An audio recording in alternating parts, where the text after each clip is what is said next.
Whenever I say to people I'm a coroner, the first thing they invariably say to me is, how on earth do you work with the dead day in, day out? Well, I don't work with the dead. My job is to offer closure to the family and friends of the deceased. So I very much work with the living. I offer them answers and a chance to move forward. Of course, it's not always the answer that they want to hear. For example, this morning I ruled that the death of a 14-year-old girl was suicide, and there was little evidence to suggest otherwise. But her family desperately wanted there to be more to it than that.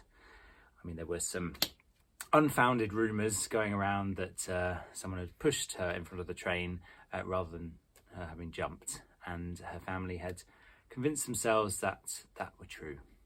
I mean, you see it often with suicides. The loved ones who either didn't spot the warning signs or who have made themselves believe that they didn't, to conceal their guilt for not having helped or when they could. You know, they're desperate to find an answer that doesn't involve them, which is always a shame, especially in this case when it certainly wasn't the fault of the family.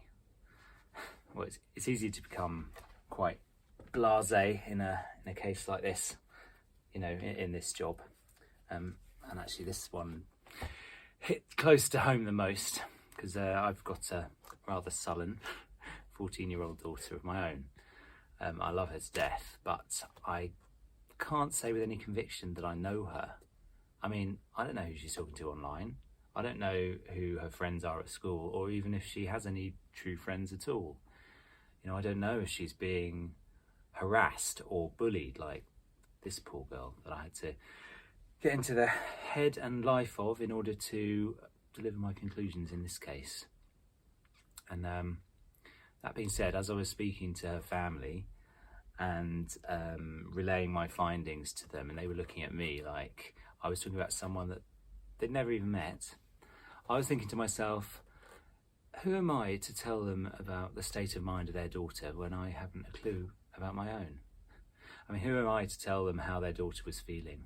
Who am I to tell them why she did what she did? When, you know, my own daughter is as much a stranger to me as theirs was to them. And, you know, I felt terrible that I couldn't give them the answer that they wanted. But, you know, as I say, my job is to give the facts.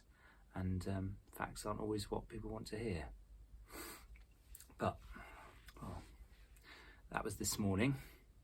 This afternoon I have to give my verdict in the case of a 58-year-old male who lay undiscovered in his bedsit for 4 months. Needless to say, we're not expecting any family and friends to turn up to this one.